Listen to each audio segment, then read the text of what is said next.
نحمدہ ونصلی ونسلم علی رسولہ الکریم وعلی آلہ الطیبین وصحابہ الطاہرین وازواجہ المطہرات،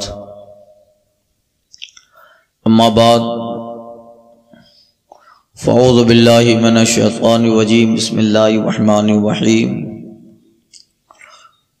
ما كان للنبي والذين آمنوا أن يستغفروا للمشركين ولو كانوا أولي قربى من بعد ما تبين لهم أنهم أصحاب الجحيم وما كان استغفار إبراهيم لأبيه إلا عن موعدة وعدها إياه ولما تبين له أنه عدو لله تبرأ منه ان ابراہیم لأواہ حلیم۔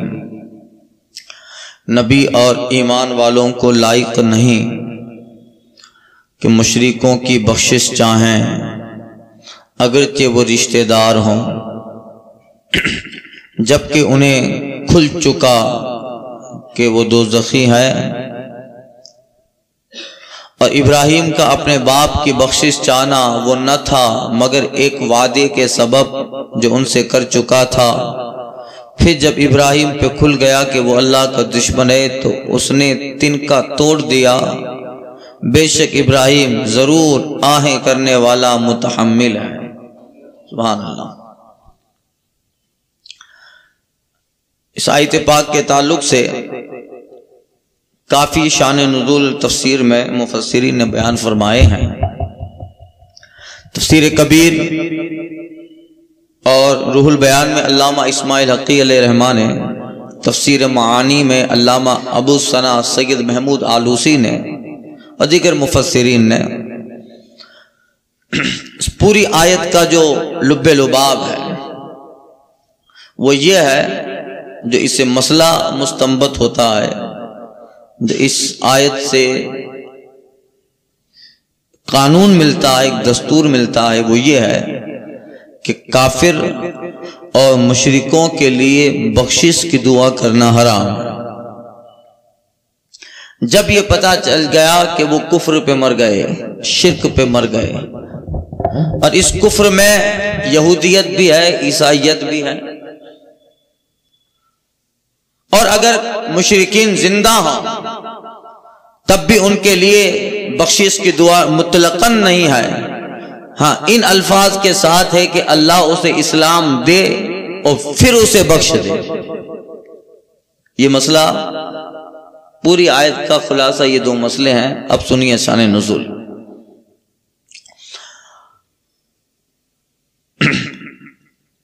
فرمایا، روایت میں ہے، تفسیر خازن اور نسائی ترمذی اور طبری میں بھی ہے، ایک واقعہ ہوا تھا کہ حضرت علی رضی اللہ تعالیٰ عنہ نے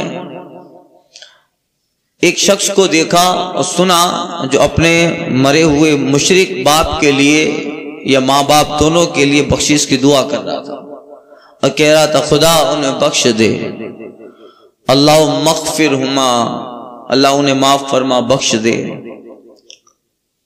مولا کائنات کو پتا تھا کہ اس کے ماں باپ شرک پہ مرے ہیں، کفر پہ مرے ہیں۔ آپ نے فرمایا تو مشرکوں کے لیے دعائے مغفرت کر رہا ہے، کافر کے لیے دعائے مغفرت کر رہا ہے۔ تو وہ بولا کہ حضرت ابراہیم نے بھی اپنے مشرک باپ کے لیے دعائے مغفرت کی تھی، اللہ مغفر لی ابی، اے اللہ میرے باپ کو بخش دے۔ تو میں بھی کر رہا ہوں اسی نہج پر۔ ایک یہ شان نزول سنیے، اس کی شرح کرتا ہوں۔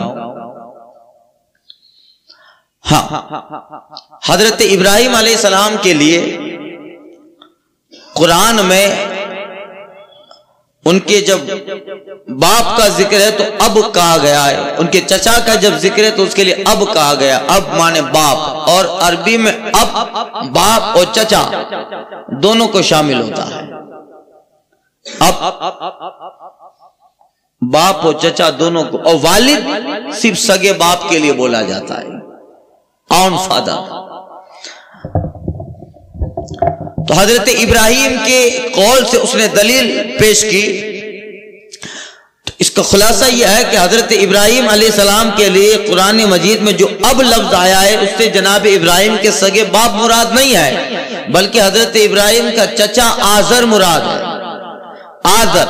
اس چچا کے لیے قرآن میں لفظ اب آیا ہے، تو عربی لینگویج عربی میں اب کا لفظ باپ اور چچا دونوں کے لیے استعمال ہوتا ہے۔ تو مفسرین کہتے ہیں کہ اس قرآن کی آیت میں یا ابراہیم علیہ السلام کے حوالے سے اب کا ذکر ہے، وہ آپ کے سگے باپ مراد نہیں ہے، بلکہ آپ کے چچا آزر جو بت گربی تھا، بت پرست بھی تھا اور بت فروش بھی تھا، بت بناتا بھی تھا، بت پوجتا بھی تھا اور بت بیچتا بھی تھا۔ تو حضرت ابراہیم علیہ السلام کے جو باپ ہیں، یہ پورا تفصیل سے میں عرض کر چکا ہوں۔ حضرت ابراہیم کے والد جو ہیں ان کا نام تو حضرت تاریخ تھا، تاریخ، اور ان کی والدہ مطلی بنت نمر، اور رسول پاک صلی اللہ علیہ وسلم اوپر تک حضرت آدم تک جتنا نبیوں کا سلسلہ ہے، کسی بھی نبی کے ماں باپ کافر اور مشرک نہیں ہے۔ اس لیے کہ اگر نبی کے ماں باپ کافر ہوں تو پھر پتہ چلا کہ وہ نبی یا تو اپنے کافر باپ کی پشت میں رہا یا کافرہ ماں کے شکم میں رہا، جبکہ سرکار صلی اللہ علیہ وسلم فرماتے ہیں کہ اللہ مجھے پاک پٹھوں سے پاک رحم میں منتقل کرتا رہا۔ تو آدم سے لے کر حضور تک جتنے ہیں، خاص کر حضور کے جو آبا و اجداد، حضرت ابراہیم تو سرکار کے والد ہیں، دادا ہے نا بھائی، حضور بنو ابراہیم میں ہے، بنی اسماعیل میں ہے، یہ سب پورا مومنوں کا سلسلہ ہے، کوئی مشرک اور کافر نہیں ہے۔ اور ورنہ تو لازم آئے گا کہ حضرت ابراہیم کافر باپ کی پشت میں رہے، معاذ اللہ، ایسا نہیں ہے، سب پاک اور موحد ہے۔ اسی لیے سرکار صلی اللہ علیہ وسلم کے ماں باپ والدین بھی مومن کامل ہیں۔ وہابیوں نے غلط شوشہ چھوڑا تھا، معاذ اللہ، آج یہ امت میں یہ مسئلہ اس ایشو کو کسی نے ٹچ ہی نہیں کیا تھا۔ اب تک یہ تھا حضور کے ماں باپ تو بھائی، مگر وہابیوں نے ایک شوشہ چھوڑا، سرکار کے والدین معاذ اللہ کفر پہ مرے۔ حضور کے والدین زمانہ فطرت میں انتقال فرمائے، اور زمانہ فطرت اس کی شرح میں کر چکا ہو، ایک نبی کا زمانہ ختم ہوا ہو، دوسرے نبی کے آنے کا انتظار ہو، اس نبی نے ابھی اعلان نبوت نہ کیا ہو، اس درمیان کا جو دور ہوتا ہے وہ زمانہ فطرت ہے۔ اس دور میں صرف خدا کو ایک ماننا ہی ایمان ہے۔ تو سرکار کے ماں باپ حضرت عبداللہ اور حضرت آمینہ رضی اللہ عنہما دونوں مومنین موحد ہیں، مومن موحد ہیں۔ اور پھر روایتیں میں آپ پڑھو گے تو پھر اس کی اور بھی بہت ساری شرح ہے،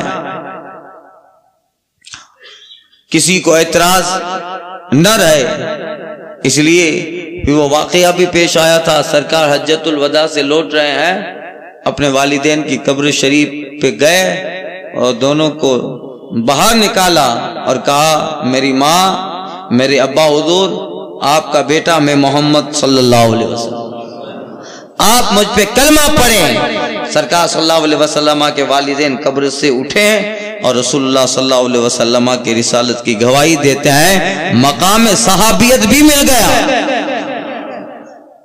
علماء کہتے ہیں تو یہ بے وقوف لوگ، انہوں نے امت میں مسئلہ یہ چھیڑ دیا تو لوگ کنفیوز ہو گئے۔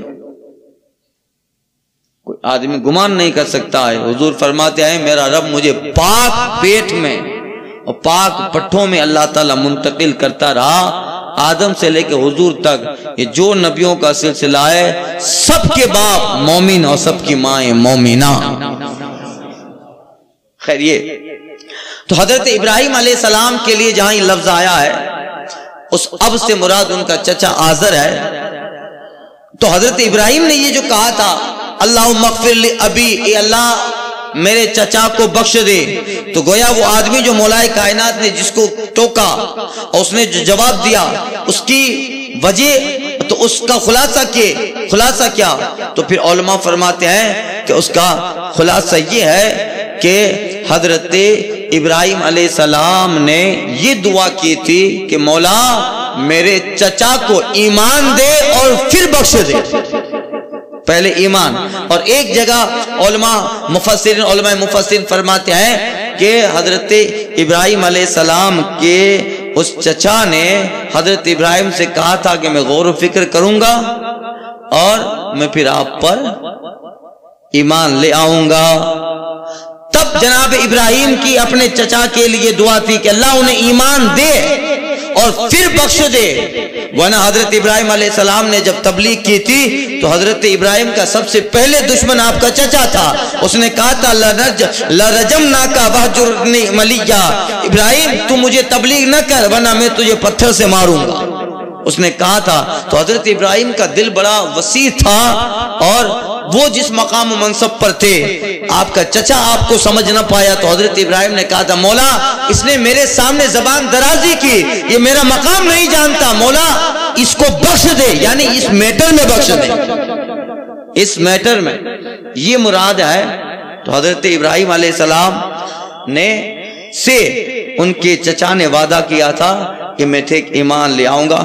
پھر جب کھل گیا، دیکھیے مسئلہ یہ ہے کہ جب ظاہر ہو جائے، جب پتہ ہو جائے کہ فلاں آدمی کافر ہے، یہ کفر پہ مرا ہے، تو پھر اس کے لیے دعائے مغفرت نہیں ہے. اور اگر ظاہر میں وہ حیات ہے، بقید حیات زندہ ہو، اور اس کے بعد نبی کے ذریعہ وحی سے پتہ چل جائے، علم الہی سے پتہ چل جائے، یا رب نبی کو بتا دے کہ فلاں آدمی اب لوح محفوظ میں آخر تک کافر لکھ دیا گیا ہے، اب ان کے لیے دعائے مغفرت نہیں ہے. تو جب حضرت ابراہیم علیہ السلام کو وحی کے ذریعہ پتہ چل گیا کہ ان کا چچا آزر ایمان لے آنے والا نہیں ہے، جب کھل گیا اور پتہ چلا کہ یہ اللہ کا دشمن ہے، قرآن کہتا ہے فَتَبَرَّأَ مِنْهُ، ابراہیم نے تن کا توڑ دیا، الگ ہو گئے. تبرأ من، ان سے برات ظاہر کر لی، جدا ہو گئے اور تن کا توڑ دیا. ان ابراہیم لَأَوَّاهٌ حلیم، ابراہیم بہت آہیں کرنے والا متحمل ہے. اب سنیے، ایک یہ شان نزول ہے. دوسرا یہ ہوا کہ کچھ لوگ تھے رسول پاک صلی اللہ علیہ وسلم کی بارگاہ میں حاضر ہوئے اور کہ یا رسول اللہ ہمارے باپ دادا ہماری زندگی میں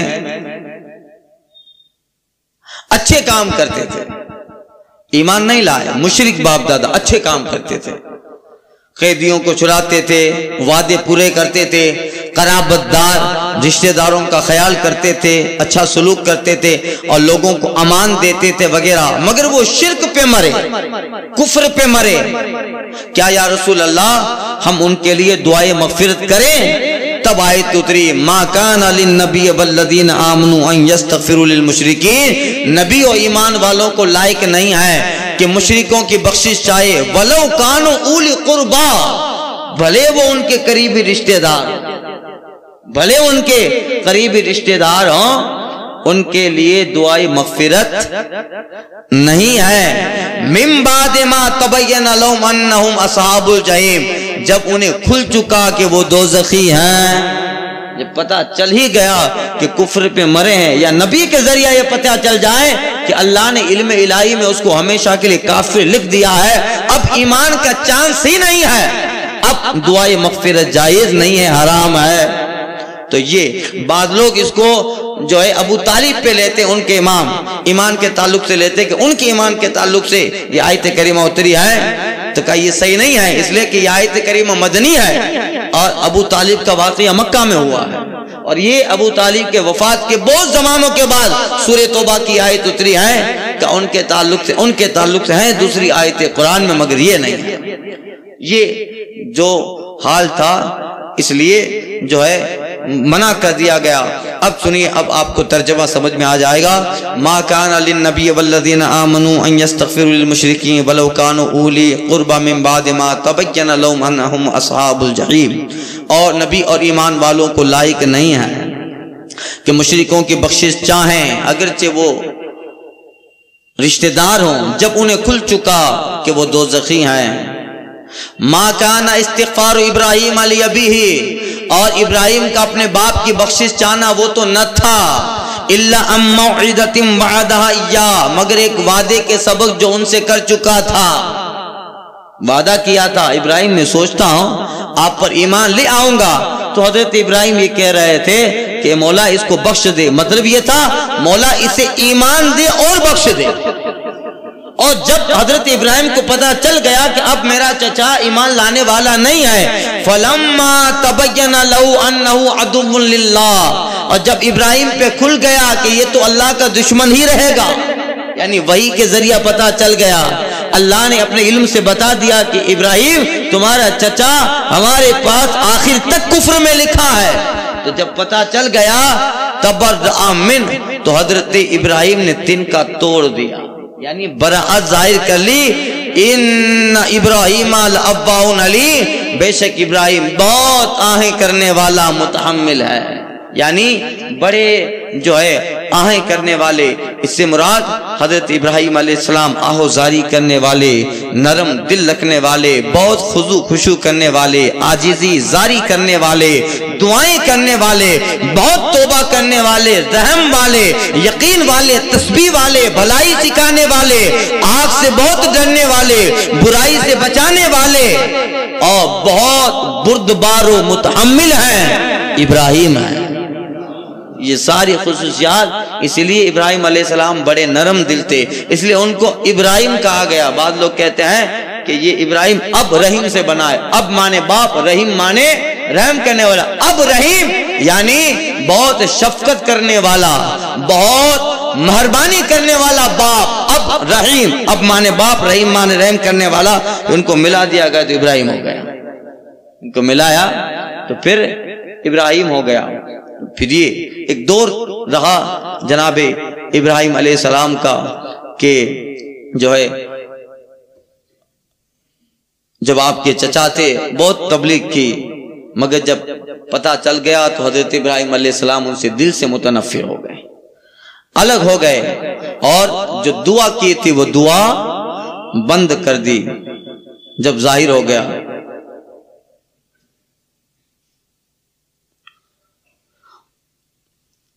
اس لیے کہ اس میں دو قول ہے، ایک یہ کہ آپ پر وحی آ گئی تھی کہ آزر کفر پہ مرے گا تب دعا بند کر دی، یا یہ کہ آزر کفر پہ مر گیا ایمان نہ لایا تب دعا بند کر دی، جو بھی ہو۔ ہاں یہ ہے کہ آزر یہ حضرت ابراہیم کی ہجرت سے پہلے ہی مر چکا تھا، حضرت ابراہیم نے ہجرت کی، اس کی موت کے بعد حضرت ابراہیم علیہ السلام نے عراق سے فلسطین کی ہجرت کی، پھر فلسطین پہنچنے کے بعد بڑھاپے میں اللہ تعالیٰ نے حضرت ابراہیم کو اسماعیل و اسحاق عطا فرمایا۔ جب آپ یروشلم آئے، عراق سے بابل، وہاں سے آپ فلسطین آئے، یروشلم آئے، اور وہاں آپ نے دعا کی تو اللہ تعالیٰ نے آپ کو حضرت ابراہیم و اسحاق عطا فرمائے، اور آپ نے اللہ کا شکر کیا جس کا ذکر قرآن میں ہے۔ آپ کا قول اللہ نے نقل کیا، الحمدللہ الذی وہب لی علی الکبر اسماعیل و اسحاق، تمام تعریف اس اللہ کے لیے ہے جس نے مجھے اس بڑھاپے میں اسماعیل و اسحاق عطا فرمائے۔ اور اس وقت آپ نے دعا کی، اللہم رب اغفر لی ولی والدی ولی المومنین، اے اللہ مجھے، میرے باپ، میری ماں اور مومنوں کو بخش دے۔ دیکھیے یہاں حضرت ابراہیم کے حقیقی باپ مراد ہے، اس لیے یہاں والد کا لفظ آیا۔ آپ کہتے ہیں اللہم، کب کہا؟ یہ اس وقت کہا جب فلسطین اور ہجرت کے بعد آپ یہ دعا فرما رہے ہیں، رب اغفر لی ولی والدی، اے اللہ مجھے اور میرے ماں باپ کو بخش دے، ولی المومنین تمام مومنوں کو بخش دے۔ یا والدی، والد فرمایا، والدی فرمایا، کیوں؟ اس لیے کہ یہاں آپ کے سگے ماں باپ مراد ہیں، یہاں اب نہیں فرمایا، یہ جو ظاہر بات ہے اس میں والد فرمایا۔ اس لیے آپ کے والد حضرت طارق وہ مومن ہیں، آپ کی والدہ بنت نمر وہ بھی مومن ہیں، مومنہ ہیں جو ہے، یہ دونوں والدین قریبین مومن ہیں۔ اور اللہ فرماتا ان ابراہیم لأوّاہ حلیم، بے شک ابراہیم بہت آہیں کرنے والے، بہت خضوع خشوع والے، اچھا راستہ بتانے والے۔ حضرت ابراہیم اتنے انبیاء کرام میں اللہ تعالیٰ مختلف خصوصیات رکھتا ہے، سب اپنے اپنے مقام پر مہ درخشاں ہیں، مگر سب کی الگ الگ خصوصیات ہیں، پھول سب ہیں مگر سب کی خوشبوئیں الگ الگ، سب کی۔ حضرت ابراہیم علیہ السلام ان انبیاء کرام میں ہیں جن کو سب سے بڑی فضیلت یہ ملی ہے کہ رسول پاک صلی اللہ علیہ وسلم ان کے خاندان میں ہیں، اور حضرت ابراہیم وہ ہیں جن کو جد الانبیاء کہا گیا، انبیاء کرام کے دادا ہیں، جد الانبیاء۔ بہت سارے نبی حضرت ابراہیم کے خاندان آپ کے، اور آپ نبی، آپ کے بیٹے اسحاق نبی، آپ کے بیٹے حضرت اسماعیل نبی، ان کے بعد حضرت جو ہے دوسرے انبیاء کرام کافی لوگ، ان کے بعد حضرت یعقوب وغیرہ سب پیغمبر، یعنی پورا سلسلہ آپ دیکھو۔ اللہ اللہ آج بھی فلسطین میں ہیبرون سٹی ہے، الخلیل جسے کہتے ہیں، خلیل الخلیل ہیبرون، ابراہیم سے ہیبرون ہے۔ حضرت اسحاق علیہ مسجد میں حضرت اسحاق علیہ السلام کا مزار ہے، حضرت یعقوب علیہ السلام کا مزار ہے، یہ مسجد ہے۔ ادھر ایک چھوٹا سا حجرہ بنا ہے، ادھر حضرت یوسف علیہ السلام کا مزار ہے، ادھر ایک اندر حجرہ بنا ہے، وہ حضرت ابراہیم علیہ السلام ہے، ان کی بیوی کا مزار ہے، حضرت اسحاق ہے، ان کی بیوی صاحبہ ہے، یہ پورا ہے۔ مگر یہودیوں نے حضرت ابراہیم علیہ السلام کے مزار پہ سپریٹ لگا دیا ہے، الگ کر دیا ہے، تاکہ لوگ ادھر نہ آ پائیں، ادھر نہ آ پائیں، بہت پریشان کرتے ہیں۔ بالکل ہیبرون سٹی ایسا لگتا ہے بالکل ویران ہو گئی، لوگ چلے گئے ہجرت کر کے، اتنا ٹارچر کیا یہودیوں نے کہ بالکل سٹی ویران ہو گئی، کوئی آدمی نہیں دکھے گا۔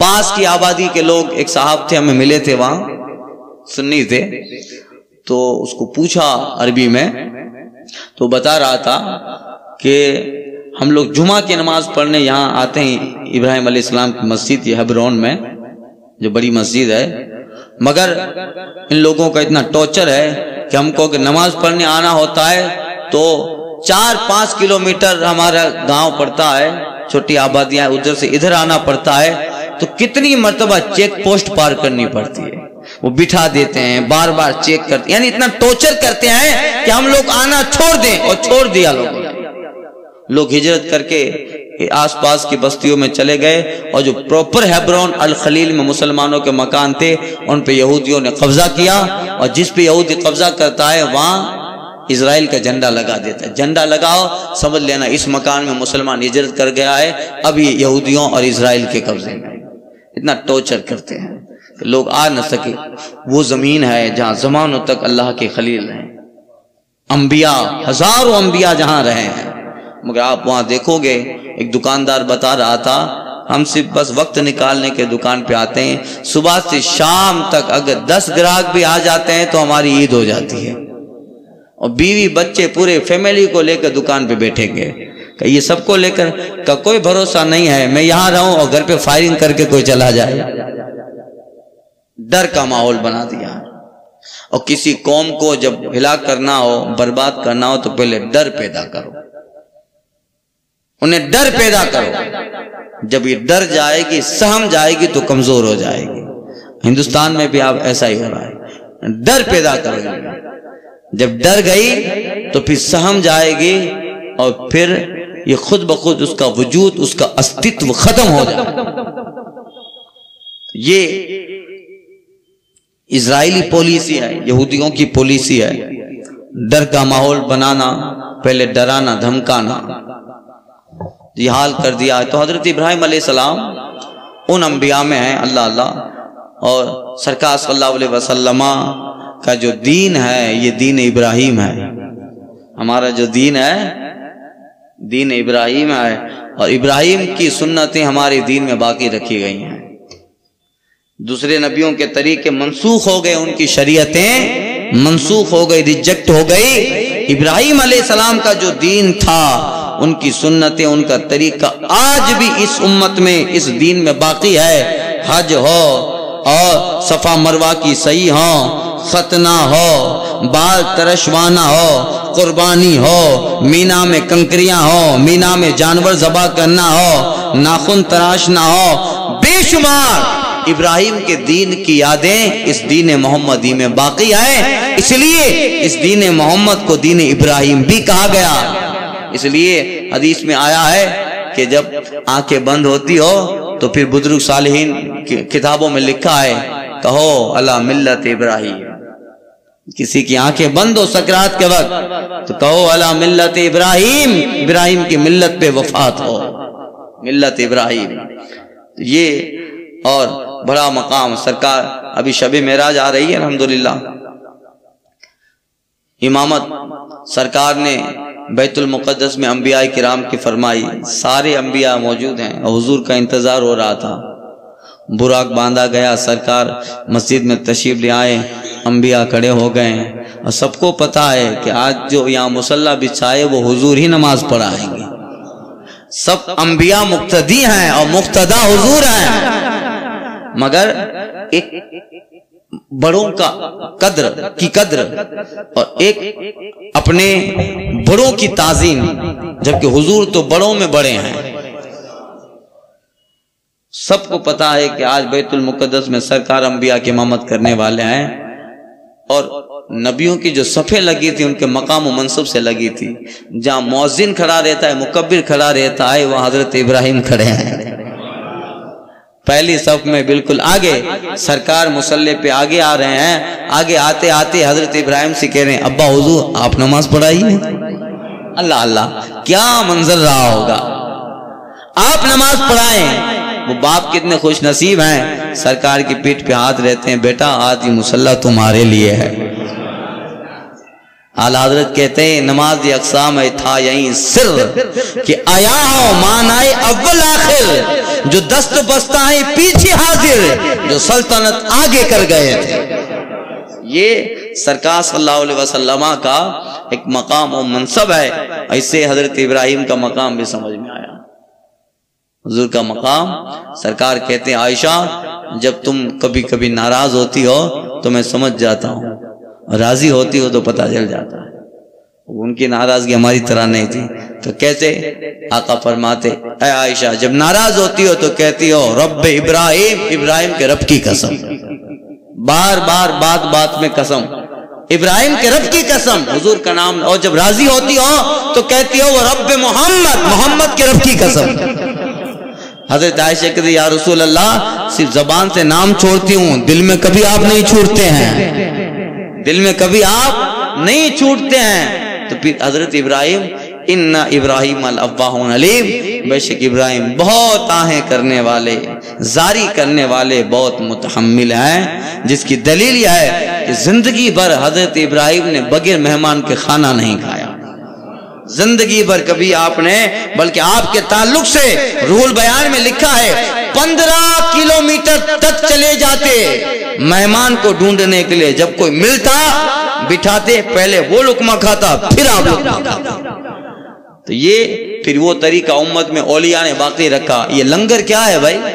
غوث پاک کا لنگر، خواجہ کا لنگر، صابر پاک، یہ لنگر کیا ہے؟ یہ لنگر ابراہیم علیہ السلام کے دین کی یاد ہے، جس یاد کو اس امت کے صوفیاء نے باقی رکھا ہے، لنگر کی شکل میں، کھانا کھلانے کی شکل میں۔ غوث اعظم جیسی شخصیت جو سید الاقطاب ہیں، فرد الافراد ہے، وہ کہتے ہیں اگر عبد القادر کے بس میں ہوتا تو زندگی بھر اہل عراق کو کھلاتا ہی رہتا، زندگی بھر عراق والوں کو کھلاتا رہتا، اور زندگی بھر کھلایا۔ سرکار بغداد کی تعلق سے روایت ہے کہ ایک ایک وقت میں 5,000 10,000 10,000 لوگ آپ کے یہاں کھانا کھاتے تھے۔ تو لنگر کا چلن ابراہیم علیہ السلام کی یاد ہے۔ تو ابراہیم علیہ السلام کا وہ اس لیے کہا ان ابراہیم الاوّاہ علیم، بے شک ابراہیم بہت آہ کرنے والے، زاری کرنے والے، بہت متحمل ہیں۔ آگے انشاءاللہ آیت کریمہ آئندہ کے درس میں عرض کرتا ہوں۔ الفاتحہ۔